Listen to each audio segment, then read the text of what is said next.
St. Peter, also known as Simon Peter, was one of the 12 apostles of Jesus Christ. Peter is revered as a pivotal figure in the early church, recognized traditionally as the head of the apostles and the first person to whom Jesus gave responsibility for the church, mentioned in the biblical passages where Christ says to Peter, "You are Peter, and on this rock I will build my church." After Jesus' resurrection and ascension, Peter assumed a leading role in the early Jerusalem church. He is widely attributed with performing the first miracle after Jesus' ascension and delivering the first sermon which brought many converts to Christianity on the day of Pentecost. Peter was also the pioneer in opening the church to the Gentiles, baptizing the Roman centurion Cornelius and his family. He went to Rome, the capital of the Roman Empire, as a missionary leader to preach the gospel. The early church regarded Rome as a crucial field for evangelization, owing to its political and cultural importance as the center of the known world at the time. Peter continued his ministry in Rome, braving the growing persecution of Christians. Christian tradition holds that Peter was martyred in Rome during the Christian persecution under the Emperor Nero, who ruled from 54 to 68 AD. The persecutions escalated after the Great Fire of Rome in 64 AD, for which Nero attempted to blame the city's Christian community. Peter was allegedly crucified upside down by his own choice, having said that he was not worthy of being crucified like Jesus Christ, his Lord. The crucifixion site is believed to have been on Vatican Hill, where St. Peter's Basilica now stands. He was supposedly reburied nearby, in what is now the Vatican, with many believing that his tomb is under the basilica's main altar. Paul of Tarsus, also known as the Apostle Paul, was one of early Christianity's most influential missionaries. Prior to converting to Christianity, Paul helped persecute Christians. But after having a vision of Jesus while traveling to Damascus, Paul experienced a life-changing experience and came to embrace the Christian faith. He embarked on a series of missionary journeys that took him all over the Mediterranean, setting up Christian communities and writing letters that would become part of the New Testament. Paul of Tarsus had a remarkable role in Greece, a central region for the spread of early Christianity. He visited various important cities, such as Philippi, Thessalonica, Athens, and Corinth, where he founded Christian communities. While in Athens, in his well-known Areopagus sermon, Paul sought to bridge the message of Christianity with the Greek cultural and philosophical context, quoting even local poets to communicate the gospel's universality. He spent 18 months in Corinth, teaching and strengthening the Christian community, a reflection of his commitment to establishing the church. According to the biblical account in the Acts of the Apostles, Paul's imprisonment initially took place in Jerusalem, where he was accused by Jews of desecrating the temple. His Roman citizenship spared him from instant punishment, but he was kept in custody for some time before appealing to the emperor and being sent to Rome. While the exact circumstances of his execution are not written down in the Bible, the traditional account claims that Paul, after spending some time under house arrest, was finally given the death penalty during the Emperor Nero's persecution of the Christians. Paul, as a Roman citizen, was granted a form of execution considered more honorable than crucifixion, reserved for slaves and non-citizens. It is widely believed that Paul was beheaded with a sword. Paul's death marked the apex of a life devoted to spreading the message of Christ and building up the church among the Gentiles. Paul's epistles are a substantial portion of the New Testament and are essential for understanding Christian theology, ecclesiastical observance, and the expansion of Christianity in the apostolic era. Together with Peter's, Paul's martyrdom is commemorated on June 29th by the Catholic Church, which considers them to be the building blocks of the Church in its inception.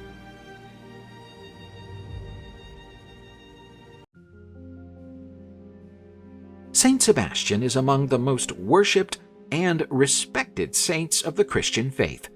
He was born in Narbonne in present-day France in the late 3rd century AD, but was educated in Milan, Italy, and it was here that he first met Christianity. During this period, Christians were persecuted and ostracized by the Roman Empire. Sebastian felt a great calling and accepted the Christian faith. He joined the Roman army. Given his physical strength, together with his sharp intelligence, he quickly stood out among the conscripts. Sebastian learned to maneuver between complicated military structures and quickly rose through the ranks. He soon became captain of the Praetorian Guard, a position of great power and prestige under the emperors Diocletian and Maximian. He was highly regarded for both his military ability and his commitment to duty. Using his rank, Sebastian secretly helped many Christians. He would warn communities of any potential persecution, help free prisoners, and, on a few occasions, used his own money to help those in need. He introduced the Christian faith to several of his fellow soldiers, some of whom were moved by the message and accepted baptism. Sebastian was ready for the challenges to come, aware that eventually he would have to make a choice that could cost him everything. A Christian prisoner under torture, looking for relief from his agony, mentioned Sebastian's name as one of his protectors. This news quickly reached a high-ranking officer who, driven by jealousy and suspicion of Sebastian's quick success, took the information directly to Diocletian. The emperor, well known for his distaste for Christians, called Sebastian to his palace. Before the imperial throne, Sebastian was questioned directly about his faith. Rather than deny it or try to protect himself, Sebastian remained steadfast and openly admitted his devotion to Christianity. Diocletian felt betrayed and outraged by this. The emperor was livid and ordered Sebastian to be taken to an open field and tied to a pole. He would be put to death as an example to all. The Christian faith would not be accepted within the high ranks of the Roman army. Archers were called in, and Sebastian was shot through with a barrage of arrows. He was left for dead, his bloodied body a painful vision under the blazing sun. Yet, as night fell, a miracle happened. A Christian woman named Irene, having come to retrieve Sebastian's body and provide him with a proper burial, stumbled upon him still breathing. She carefully took him home with the help of others and tended to his many wounds. Sebastian fought between life and death for weeks, but his resilience and faith, along with Irene's loving care, enabled him to recover. Rather than fleeing or hiding after his recovery, Sebastian, powered by an undaunted bravery, decided to face Diocletian again. He appeared before the emperor, scolding him for his acts of cruelty against the Christians. This bold resurfacing only ignited Diocletian's anger even more. He ordered Sebastian to be beaten to death on the palace steps. After his execution, his body was dumped in the river Tiber to be written off. Yet once again, the Christians recovered his body and buried it in Rome's catacombs, honoring him as a martyr who had sacrificed everything for his faith. Saint Sebastian is regarded as the patron saint of athletes, archers, and soldiers. He is also called upon in many cultures against plagues and epidemics, as it is believed that his intervention can protect against disease. Saint Sebastian is particularly respected in Brazil and is the patron saint of the city of Rio de Janeiro. His story has been a source of inspiration for many over the centuries, and his image remains one of the most recognizable in Christian iconography. Also known as Andrew the Apostle, Saint Andrew was one of Jesus Christ's 12 apostles and Saint Peter's brother. After Jesus' death and resurrection, Saint Andrew is believed to have set out to spread Christianity in several parts of Eastern Europe and Asia Minor, including portions of Greece and present-day Turkey. The most noteworthy place of his ministry was the city of Patras in Greece. Patras was an important trading hub at the time. When Saint Andrew first arrived there, he encountered a population that worshipped pagan gods and was firmly rooted in Greco-Roman religious traditions and practices. Tradition has it that Saint Andrew's preaching had a significant impact on Patras. He converted many locals to Christianity, including Maximilla, said to be the wife of the Roman governor Aegeus, and Stratocles, the governor's brother. These conversions are regarded as miraculous and evidence of the power of Christ's message and teachings. Converting people close to the governor may have been one of the key reasons for his imprisonment and subsequent martyrdom. Enraged by the loss of influence and the subversion of local religious traditions, the governor is said to have ordered Andrew's arrest. When he refused to renounce his faith and cease preaching, Andrew was sentenced to death by crucifixion.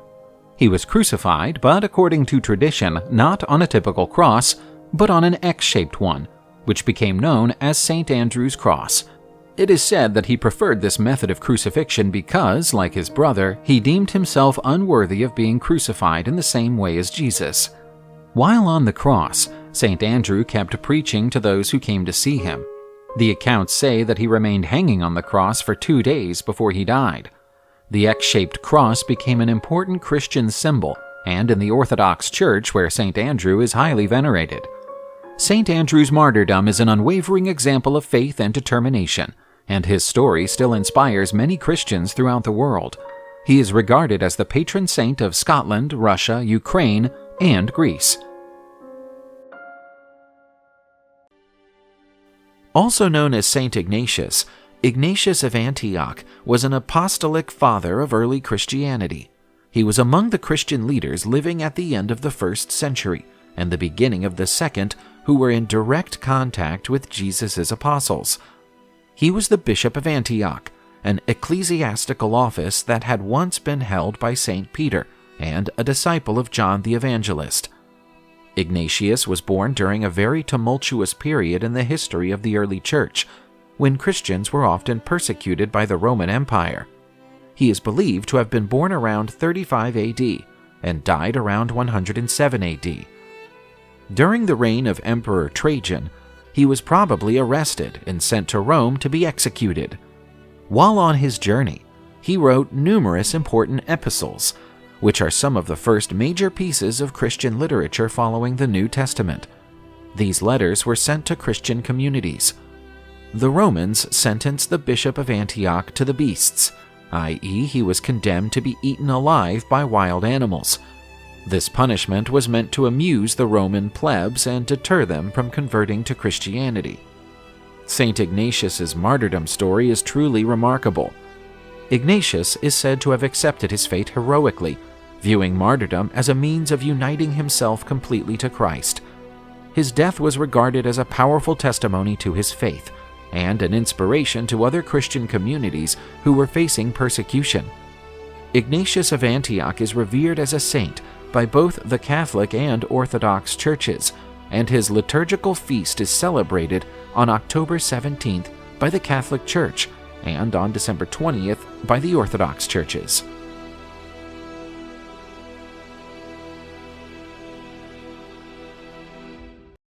Stephen is acknowledged as Christianity's first martyr. His martyrdom is detailed in the Acts of the Apostles in the New Testament. Stephen was one of 7 deacons chosen by the early Christian community in Jerusalem, assisting with food distribution and providing aid to the poor and widows, making sure that the apostles' preaching was not overlooked. Stephen was well known for his articulate and powerful sermons, as well as for his miracles and signs he performed among the people. But his provocative preaching and direct criticism of the Jewish leaders for not recognizing Jesus as the announced Messiah resulted in accusations of blasphemy.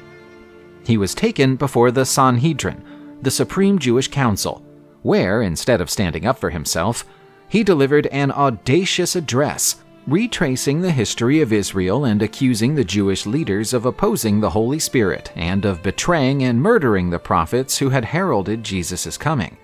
As his speech drew to a close, Stephen saw a vision of Jesus standing at God's right hand and shared it with the assembly.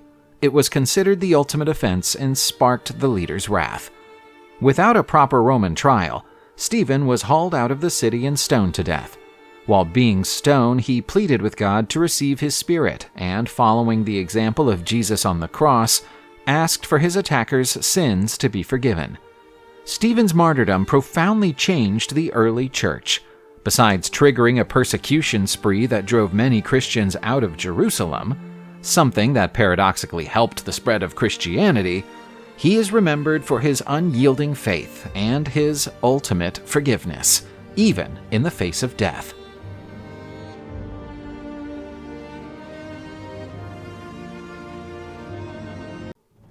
Are you familiar with the story of St. George? One of the most widely known saints in the world. He is the patron of hundreds of cities around the world, and surely one of the most beloved saints among the Catholic and Orthodox churches. He is often portrayed riding a white horse and dressed as a Roman soldier piercing a dragon with a spear. St. George is an iconic character in the struggle between good and evil, representing courage, faith, and warding off adversity. Today's video shows us more about the amazing story of this saint loved by millions of people worldwide. Born in Cappadocia, Turkey, his story is steeped in legend and mystery. Born to Christian parents of Greek nobility, George was raised in a profoundly pious household, molding his faith and character from an early age. When he was 14, George suffered the loss of his father, who was a Roman legionary officer, something that impacted deeply on his life.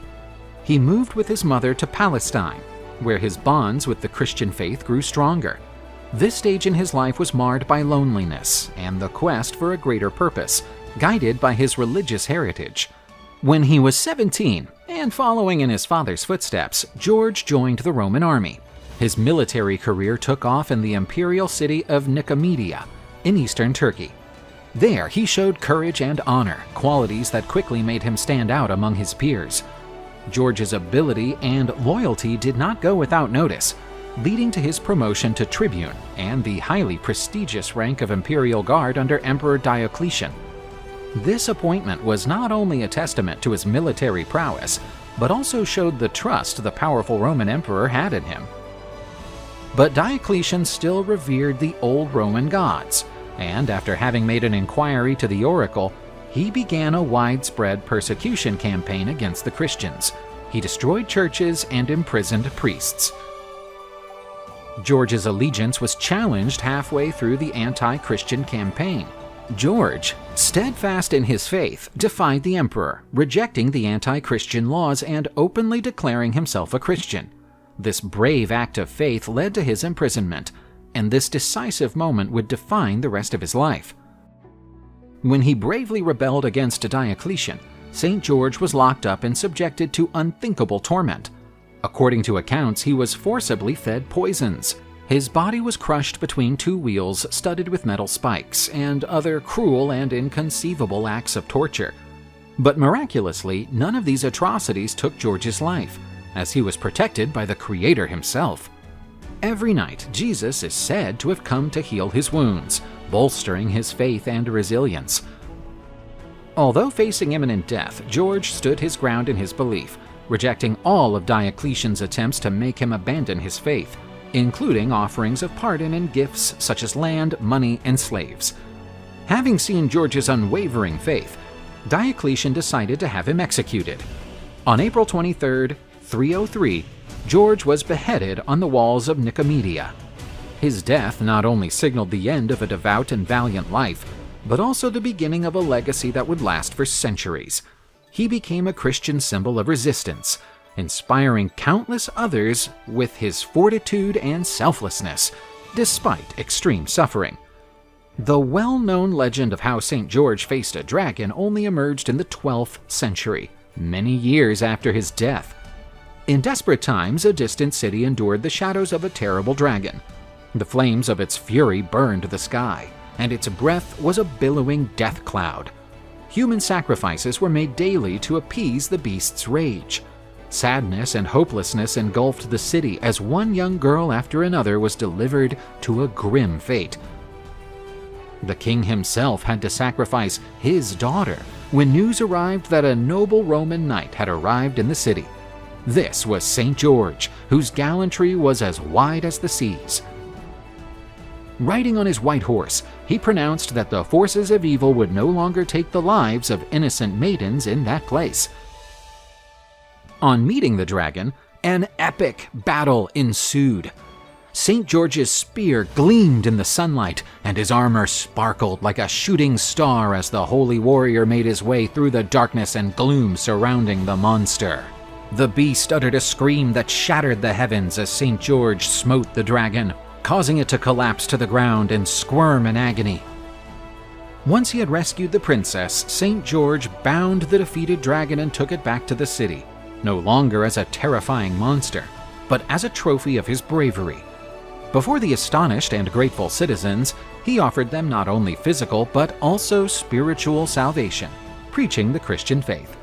According to legend, many were converted that day, moved by St. George's heroic act and words. Having defeated the dragon, he refused any compensation, revealing his humility and generosity. He donated everything he was given to the poor, underlining his commitment to the Christian values of charity and material detachment. The story of St. George and the dragon became a symbol of courage, faith, and the triumph of good over evil, reverberating through the centuries, drawing inspiration from generations in their pursuit of heroes and miracles. St. George is England's patron saint, and his cross is featured on the nation's flag. During the famous 1425 Battle of Agincourt, where the English army faced the mighty French cavalry, both sides claimed to have seen a vision of St. George during the battle. Obviously, if he did appear, it was to help the English, who, despite being outnumbered, succeeded in humiliating the French. Between 306 and 337 AD, a church dedicated to St. George was built in Lydda. It has been destroyed and rebuilt several times over the centuries. Churches dedicated to saints or martyrs were traditionally raised over their tombs. Although many churches throughout the world claim to hold St. George's relics, the Church of St. George in Lydda is regarded as his final resting place. One legend has it that a miraculous fountain emerged next to the church, whose waters could heal the sick. This fountain became a symbol of St. George's continued presence and influence. In 496 AD, Pope Gelasius I recognized George as a saint, acknowledging his courage in defying the emperor's laws and his martyrdom for the faith.